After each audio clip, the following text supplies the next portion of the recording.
I'm Sella Nevo. I'm the director of the Meselson Center at the RAND Corporation, where we focus on AI security and biosecurity. Wonderful. And I'm Marshall Kirkpatrick. It's nice to meet you. Likewise. Sella, will you begin by telling us about the relevant parts of the problem space that organizations face, that you interface with, that lead them to explore confidential computing? Yeah, so our work so far has focused primarily on protecting AI model weights, the parameters that the model has learned during its training.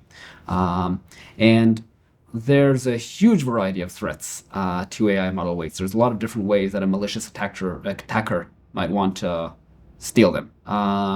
For example, obviously there are cybersecurity risks, and APT could get on the servers and kind of exfiltrate them digitally. There's insider risks, an employee might decide to steal them. There's physical attacks. Someone could reach the actual servers and try to take the hard drive, for example. There's various types of wiretapping and other types of kind of listening in. People could use laser microphones to know what's going on inside a room, even if it appears to be relatively isolated, and so on. We have, in fact, in a report we recently wrote, 38 different attack vectors that attackers could use to try and reach the weights and then exfiltrate them. Can you explain, perhaps to folks on the business side, the consequences of model weight exfiltration? Is it just loss of competitive edge? I mean, that's a big deal, but I presume there's a lot to it. Yeah, the consequences of weights being stolen depends on the capabilities of the model. And there's a huge amount of uncertainty on how capabilities of models will change over the coming years, or even what those capabilities are right now. To quote maybe a kind of particularly concerning example, right now multiple organizations and multiple national governments are testing each new AI model to see whether it helps people develop bioweapons. So obviously, if the answer is yes, so far we do not have positive results that they can. But if and when they will be able to, obviously that's a big concern if suddenly everyone had access to a model that would allow them to develop bioweapons. Tell us about some of the other outcomes of successful implementation of confidential computing. What becomes technically capable once the computing environment is secure in this context?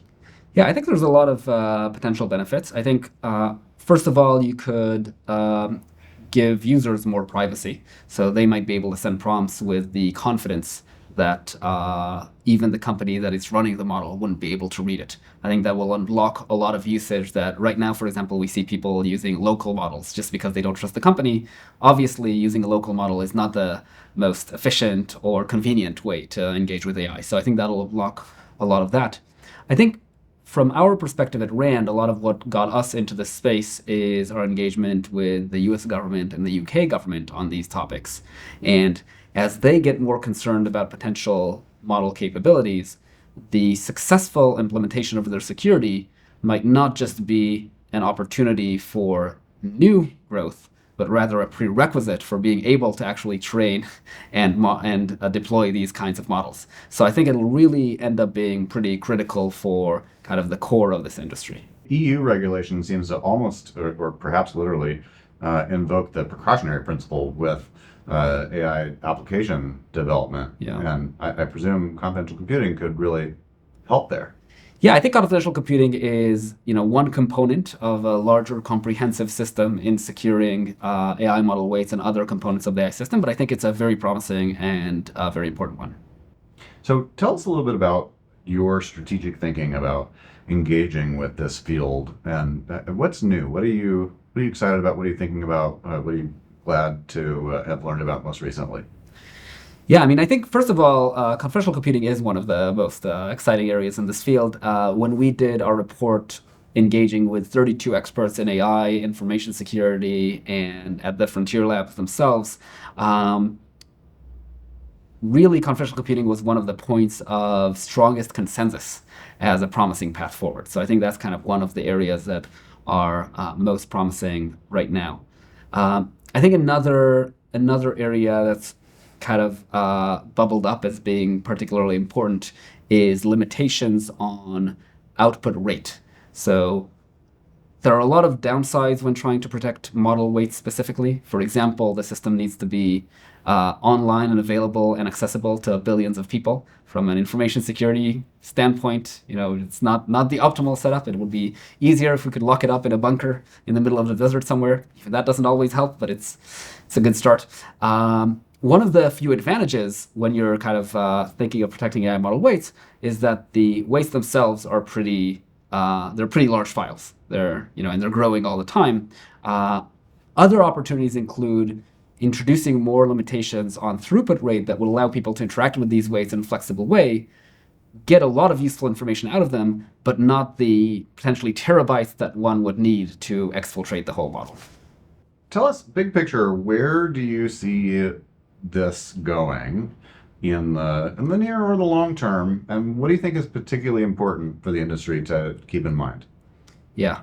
I think it's very hard to predict specific timelines, but I think the direction is pretty clear. These models are becoming more capable, and more people are paying attention. This has huge, huge benefits. These models will have huge benefits. They can do more and more, but the risks will be rising as well. I think at the most strategic level, I think the industry will need to go through a transformation from thinking about security from an industry security perspective, in dollar amounts, how much do I need to spend for this additional security, and how much costs will it save me in future harms, to a national security perspective, where it is not only the personal interest of the company that it is safeguarding, but rather societal interest. Again, this will be most critical once these models start being capable of producing very significant harms.